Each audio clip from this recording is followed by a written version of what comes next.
بسم اللہ الرحمن الرحیم۔ معزز سامعین کرام، السلام علیکم۔ بیوٹی آف اسلام میں خوش آمدید۔ حضرت جابر رضی اللہ تعالیٰ عنہ فرماتے ہیں کہ آپ صلی اللہ علیہ وآلہ وسلم نے ایک دفعہ گھر سے باہر تشریف لا کر فرمایا، ابھی میرے دوست حضرت جبرائیل علیہ السلام تشریف لائے تھے اور یہ فرمایا، پچھلی امتوں میں سے اللہ کا ایک بندہ اپنے گھر بار، عزیز و کار، مال و دولت سب کچھ چھوڑ کر سمندر کے بیچ میں پہاڑ نما ایک ٹیلا تھا، اس میں جا کر عبادت کرنا شروع کر دی۔ وہ سمندر اتنا وسیع تھا کہ اس ٹیلے کی ہر جانب 4,000 فرسخ دوری تک سمندر تھا۔ وہاں پر کوئی کھانے کی چیز نہ تھی اور سمندر کا پانی بھی بالکل نمکین تھا۔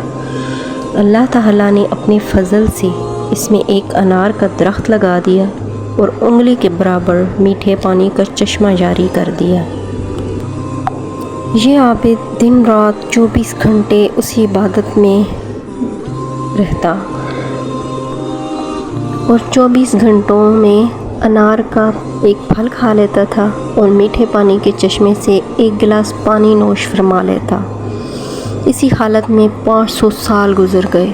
500 سال کے بعد جب اس عابد کی موت کا وقت آیا تو اس نے اللہ تبارک و تعالیٰ سے یہ دعا مانگی کہ سجدے کی حالت میں اس کی روح پرواز کر جائے اور اس کی نعش کو مٹی وغیرہ ہر چیز پر حرام کر دے اور قیامت تک سجدے کی حالت میں صحیح و سالم رہے۔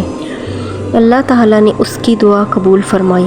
سجدے کی حالت میں اس کی موت ہو گئی اور اللہ تعالیٰ نے وہاں ایسا نظام کر رکھا ہے کہ قیامت تک وہاں کسی انسان کی رسائی نہیں ہو سکتی۔ قیامت کے دن اس عابد کو اللہ تعالیٰ کے دربار میں حاضر کیا جائے گا تو اللہ پاک فرشتوں سے فرمائے گا کہ میرے اس بندے کو میرے فضل سے جنت میں داخل کر دو۔ تو وہ عابد کہے گا، اے میرے رب، بلکہ میرے عمل کے بدلے جنت میں داخل کر دیجئے، کیونکہ میں 500 سال تک اسی عبادت میں رہا ہوں جس میں کسی قسم کی ریاکاری نہیں کی۔ اللہ پاک فرمائے گا کہ میری رحمت سے داخل کر دو، تو یہ بندہ کہے گا کہ میرے عمل کے بدلے میں داخل کیجئے۔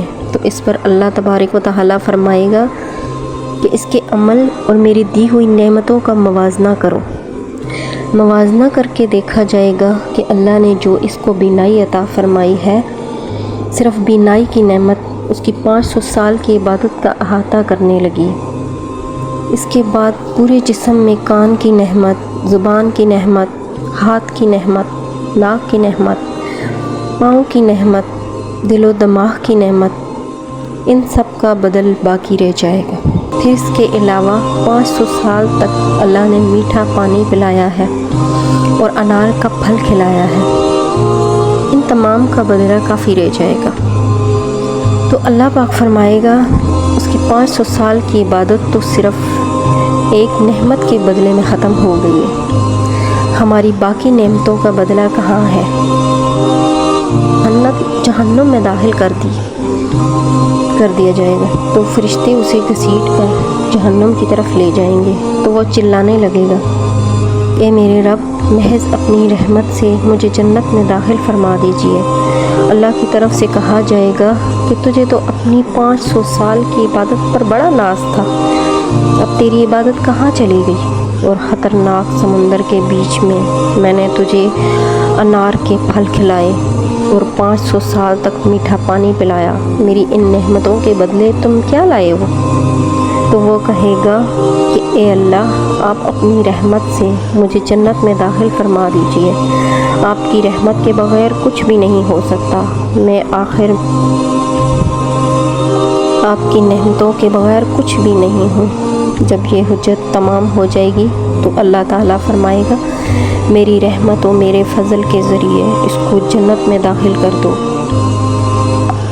پھر وہ اللہ کی رحمت ہی کے ذریعے جنت میں داخل ہو جائے گا۔ تو دوستو، اگر اللہ نے کسی کو نیک عمل کرنے کی توفیق عطا فرمائی ہے تو اس کو خوش فہمی میں مبتلا نہیں ہونا چاہیے، اللہ سے ڈرتے رہنا چاہیے۔ یہ جو اللہ نے موقع عطا فرمایا ہے یہ بھی اللہ کی طرف سے بہت بڑا انعام اور توفیق ہے۔ اگر اللہ کی طرف سے توفیق نہ ہو تو موقع ہونے کے باوجود انسان عمل نہیں کر سکتا۔ ویڈیو اچھی لگے تو لائک اور شیئر ضرور کریں اور سبسکرائب کرنا مت بھولیں۔ ملتے ہیں ایک اگلی ویڈیو میں، تب تک کے لیے اللہ حافظ۔